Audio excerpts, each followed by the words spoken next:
At ano, walang sawang sumusuporta. So, yan, ate. Oo. Salamat daw. Yan po si kuya, yung yung asawa niya.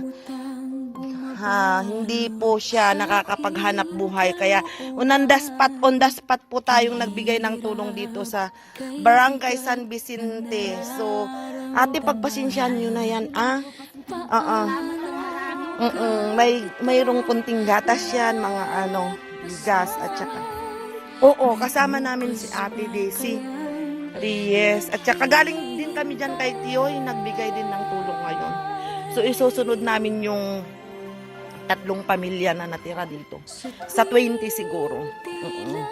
Kaya, thank you, God bless sa mga Dasol Angels, OFW Powers. Salamat sa 2 admin, Madam Christy Reyes Valiente, at saka yung masisipag na mga members.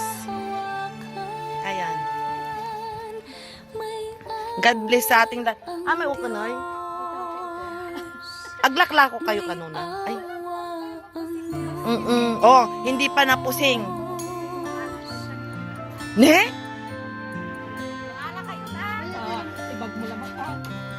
Aglaong kasyat pag ko. More power po sa Dasol Angels, OFW Powers, sa 21 members ko. Salot. God bless sa ating lahat.